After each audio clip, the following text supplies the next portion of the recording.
Hola chicos, esta es la clase correspondiente a dos técnicas volumétricas de mucha importancia, también en el ámbito de la química analítica, que son las volumetrías complejométricas o complejometría y las valoraciones de óxido-reducción.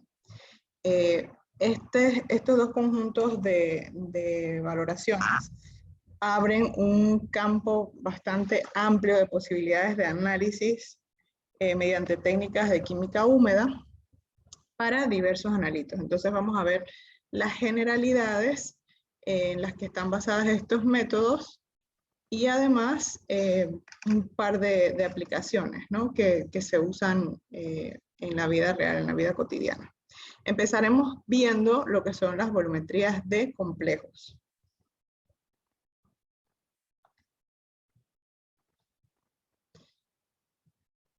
Cuando hablamos de complejometría o valoraciones complejométricas, estamos hablando de un proceso de transformación química, es decir, una reacción química en la cual se forma un complejo soluble que nos permite cuantificar el analito de interés. Ese complejo soluble es un compuesto que está formado con un ion metálico, ¿sí? Que es un catión, usualmente es el centro del compuesto, y entonces una molécula neutra que es mucho más grande. Ese ion metálico se conoce como el átomo central. Y el anión o la molécula neutra se conoce como ligando. Cuando hablamos de complejos, entonces introducimos el concepto de ligandos. Que suena como a que se une y justamente a eso hace referencia. Esa unión entre el átomo central y los ligandos es de tipo covalente, es un enlace que no es tan fuerte, pero lo suficientemente estable para cuantificar. Entonces, nosotros podemos tener ligandos, es decir, moléculas con las cuales vamos a hacer reaccionar nuestro ion metálico, que pueden ser monodentados. El término dentado suena a diente. Y el símil que suele hacerse es como que el ligando y el átomo central, digamos que el ligando muerde, ¿no? Entonces por eso el término dentado, o se une. En el caso de monodentado, solo se forma un enlace. Podemos tener ligandos bidentados, como el prefijo bi indica dos, entonces son dos enlaces. Y también podemos tener ligandos polidentados, que son moléculas mucho más voluminosas, capaces de formar varios enlaces, 3 o más. Y en química analítica, particularmente, si el ligando es bidentado o mayor, entonces suele hablarse de un agente quelante. Entonces, que el proceso de formación de complejos, de un complejo con un ligando bidentado o más, es un proceso de quelación. Ejemplos de compuestos complejos con los que nosotros hemos estado en contacto a lo largo de nuestra vida, porque no es muy común escuchar hablar de compuestos complejos. Tenemos aquí la hemoglobina. Observen que es una molécula orgánica del grupo hemo, que se une al átomo central, que es el hierro más 2. ¿Sí? Análogamente, la clorofila tiene una estructura muy similar a la de la hemoglobina, solo que con una cadena mucho más larga de carbonos, pero el átomo central es el magnesio.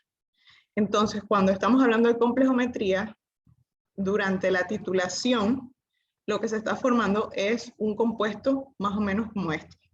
¿Sí? Que tiene esa estructura en donde el centro de la molécula es un ion metálico.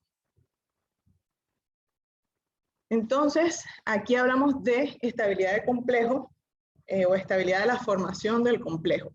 Es decir, el metal y el ligando pueden unirse para formar el complejo, pero el proceso es reversible. Al tener un proceso reversible, entonces estamos hablando de un equilibrio complejométrico. ¿Sí? Entonces, esta constante lo que describe es la estabilidad en la formación del complejo. Si es una constante grande, quiere decir que el equilibrio tiende a formar el complejo. Y en complejometría, si tuviéramos que elegir una reacción de formación de complejos, buscaríamos una reacción que tuviera una K bastante grande, porque sabemos que el equilibrio va a tender a formar el complejo que nos va a permitir cuantificar el analito. Entonces, idealmente, para poder elegir un proceso complejométrico viable, K debe ser mayor de 10 a la 8. Vean que es un número bastante grande, ¿sí? Y usualmente lo que se busca para elegir una reacción como candidato a complejometría es que el ligando que se utilice sea polidentado, porque el proceso de acomplejamiento es mucho más rápido, o sea, el proceso de formación del complejo es mucho más rápido, y se evita entonces lo que son las interferencias. ¿Sí? Observen una curva de titulación complejométrica, ¿sí? Tenemos la curva A, que es una curva sigmoidal, ¿sí? Igual que las curvas que hemos estado viendo anteriormente. Tenemos la curva B, observen, que ocurre en varias etapas. Aquí hay una etapa y luego otra, ¿sí? Y en la C no tenemos entonces una curva bien definida. La curva A se ha obtenido con un complejo 1 a 1, es decir, cada molécula o cada quelante es capaz de acomplejar un ion metálico. Entonces la relación 1 a 1 es la relación ideal para utilizar en complejometría cuando se va a elegir la reacción, porque da la curva más definida. Y eso es porque la formación del complejo ocurre en un solo paso.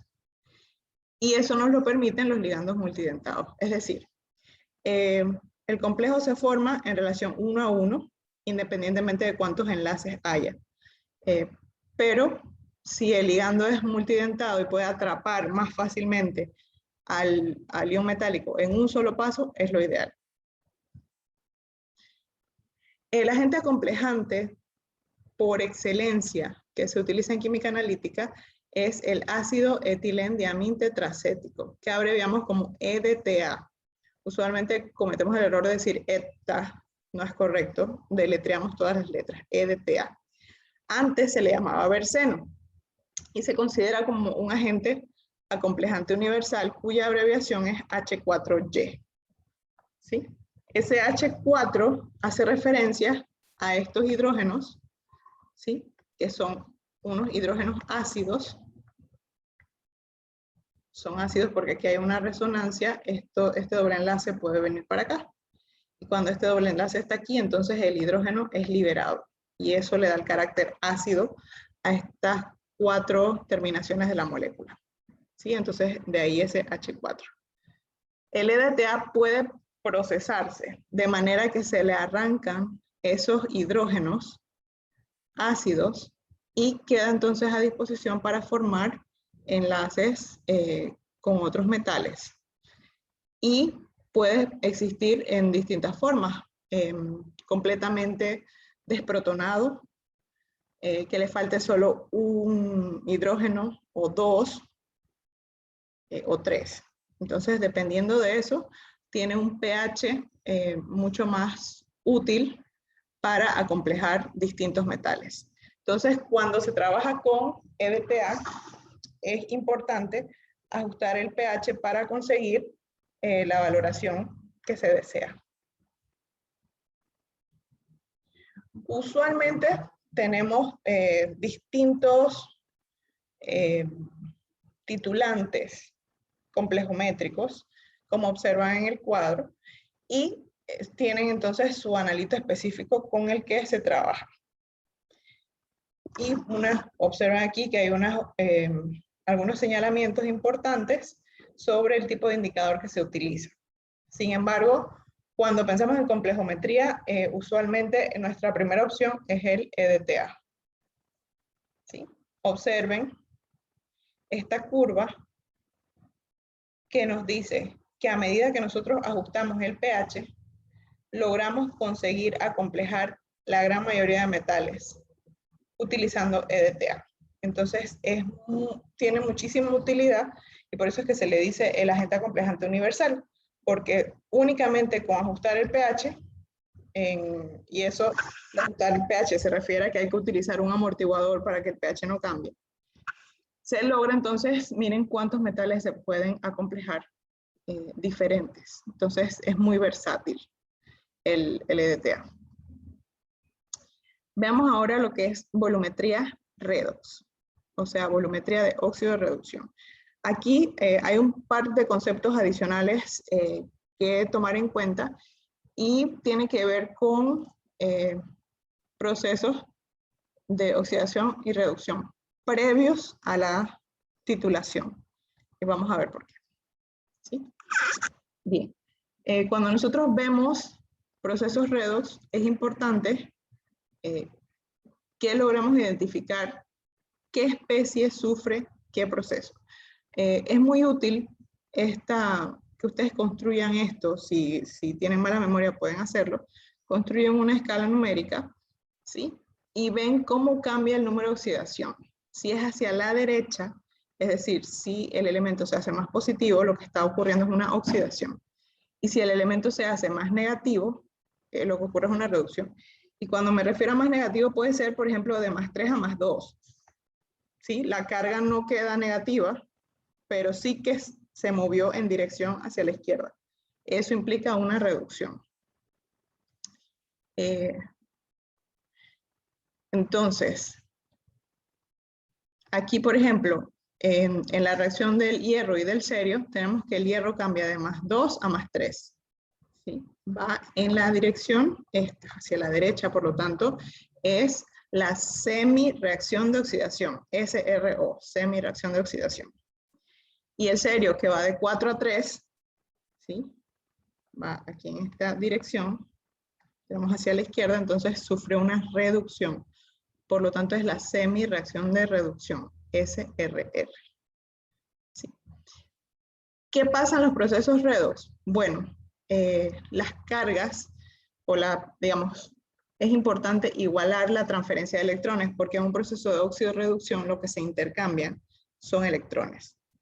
¿Sí? Entonces, para poder ajustar una ecuación redox, lo que hay que balancear es la cantidad de electrones.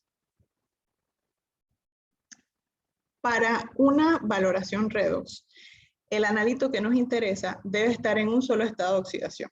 Por ejemplo, si nosotros vamos a analizar hierro 2, si tenemos una muestra de hierro 2 y vamos a hacerla reaccionar para transformarla en hierro 3, tenemos que asegurarnos que toda nuestra muestra está en su forma de hierro 2. Por lo tanto, antes de empezar la titulación, nosotros tenemos que hacer un pretratamiento para mantener el hierro en su forma +2. Porque si hay algo de hierro que está +3, no va a participar en la reacción y ahí vamos a tener un error de consumo de volumen del titulante. ¿Sí? Entonces, usualmente cuando estamos trabajando reacciones redox, hay que hacer un pretratamiento. Y otra cosa muy importante que hay que hacer cuando estamos trabajando con redox es remover cualquier interferencia o cualquier exceso de lo que utilizamos para hacer el pretratamiento. Entonces, eso hace estos procesos un poco largos, un poco tediosos, pero son o sea, procesos muy exactos. Entonces siguen vigentes por eso. Solo que requieren mucho más cuidado en todo el procesamiento del analito y su análisis. Entonces, si nosotros requerimos, por ejemplo, que toda la muestra esté en su forma reducida antes de empezar la titulación, vamos a utilizar reductores auxiliares. ¿Como cuáles? El reductor de Jones o el reductor de Walden. Son los reductores por excelencia. Observen en el cuadro las especies que son capaces de reducir tanto Walden como Jones. Aquí hemos trabajado bastante con el reductor de Jones, poco menos con el de Walden, pero tienen su utilidad, ¿no? Entonces, el reductor de Jones es un zinc amalgamado, o sea, zinc y mercurio, que se ubica en una columna por el cual se hace pasar la muestra para reducirla. Es muy útil cuando tenemos muestras ácidas. Y el reductor de Walden es plata en ácido clorhídrico y es más selectivo que el reductor de Jones. Por lo tanto, tiene menos opciones de analitos para reducir. Ahora, si lo que nosotros queremos es tener nuestro analito en forma oxidada previo a la titulación, entonces vamos a utilizar un oxidante auxiliar. ¿Como cuál? El bismutato de sodio, el peróxido y sulfato de amonio o el peróxido de sodio y peróxido de hidrógeno. Cada uno de estos es capaz de oxidar la muestra, o sea, llevarla a su punto de oxidación, y luego entonces la titulación revierte el proceso y se puede cuantificar correctamente. Como ven, el bismutato de sodio es importante hervirlo.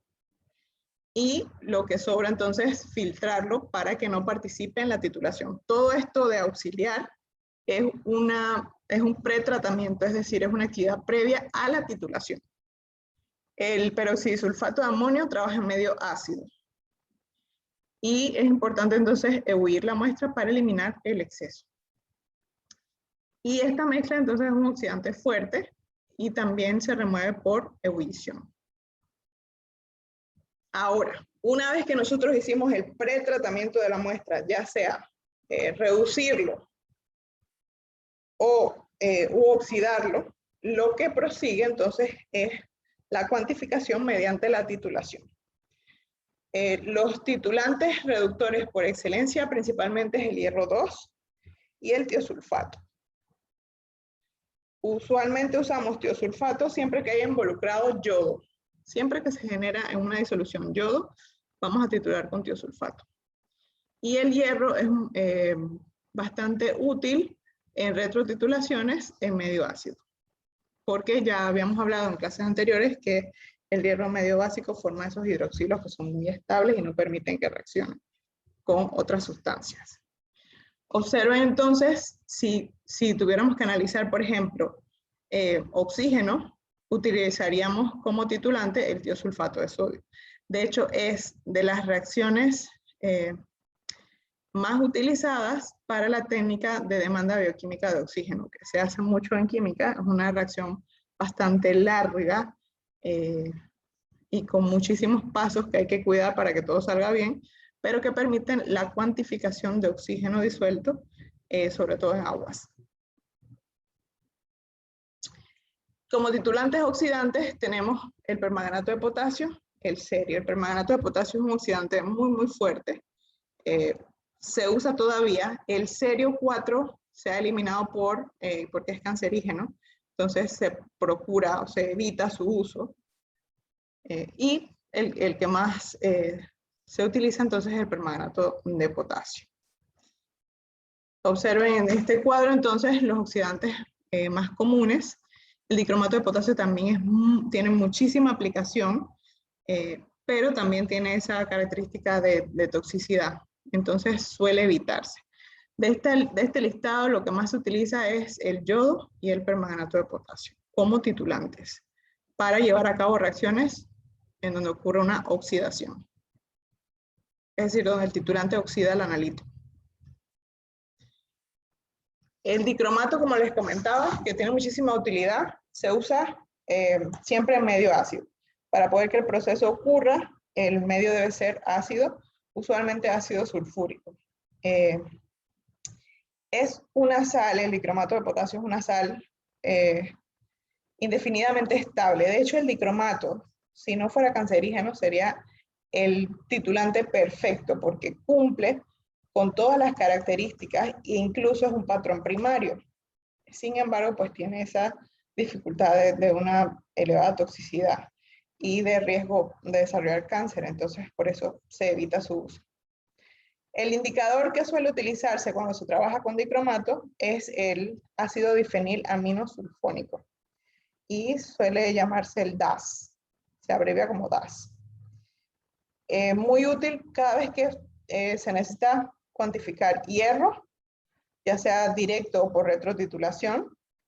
siempre se piensa en dicromato porque la reacción está muy bien descrita. Entonces es un proceso que es bien seguro y da resultados muy exactos. El yodo, otro titulante de interés, es un agente oxidante, pero es débil. Por lo tanto, el analito debe ser un reductor fuerte para que la reacción ocurra rápidamente. Pero el yodo no es soluble en agua. Entonces, para prepararlo, suele mezclarse con un poco de yoduro de potasio para formar el ion triyoduro. Ese ion triyoduro, entonces, se utiliza con el indicador almidón y forman entonces un complejo de alfamilasa y triyoduro que tiene un color azul. Entonces, siempre que usemos titulante yodo o el analito sea yodo, vamos a utilizar de indicador el almidón. Resumiendo entonces, tenemos que podemos utilizar de muchos agentes titulantes. Los principales son el permanganato de potasio. Tiene una gran ventaja y es que es una disolución coloreada, color uva, entonces es su propio indicador, no requiere un indicador adicional y es un oxidante fuerte. Cada vez que hablamos de sustancias fuertes, estamos hablando de sustancias que dan reacciones rápidas. Y eso es lo que queremos en volumetría, que la reacción sea completa y sea rápida. Requiere también de un medio ácido para que ocurra la reacción, usualmente es ácido sulfúrico, otras veces una mezcla de ácido sulfúrico con ácido fosfórico. Con respecto al yodo, hemos hablado de que el yodo puede ser titulante o puede ser analito. Si el yodo es el titulante, hablamos de yodimetría. Y si hablamos de que el yodo es el analito, entonces hablamos de yodometría. Importante diferenciar estos dos conceptos. El indicador en ambos casos es el almidón. Y en el caso de la yodometría, el titulante es el tiosulfato de sodio. Y por último, entonces tenemos el dicromato de potasio, que es un agente oxidante bastante fuerte, pero tiene además la característica de patrón primario, es decir, es estable, es accesible. Usted pesa directo el dicromato y hay muy poco error de pesada, entonces se prepara la disolución y no es necesario valorarlo. Entonces tiene demasiadas ventajas, pero pues la toxicidad entonces lo hace poco viable, o principalmente si tenemos que hacer un análisis, preferimos evitarlo. Entonces observen que son, más que todo lo que hemos visto aquí, son conceptos y tipos de sustancias a las que ustedes pueden recurrir dependiendo de la situación en la que se encuentren, ya sea que estén investigando en sus trabajos, para llevar a cabo una cuantificación mediante una valoración o una titulación, o química húmeda, como quieran llamarle. Entonces, lo importante aquí es que tengan ese conocimiento de las posibilidades de las distintas sustancias y sus usos. Entonces, a ustedes se les plantea una situación, usted sepa cómo resolver. Bueno, si tengo que analizar hierro 2, tengo que procurar usar un reductor auxiliar para que todo el hierro esté en su forma más 2 y luego llevar a cabo la titulación de oxidación de hierro más 2 a más 3. Esa es la idea de la clase, ¿no? Que ustedes tengan entonces una idea de las distintas sustancias que podrían utilizar para ajustar procesos de reducción o de oxidación en volumetría redox.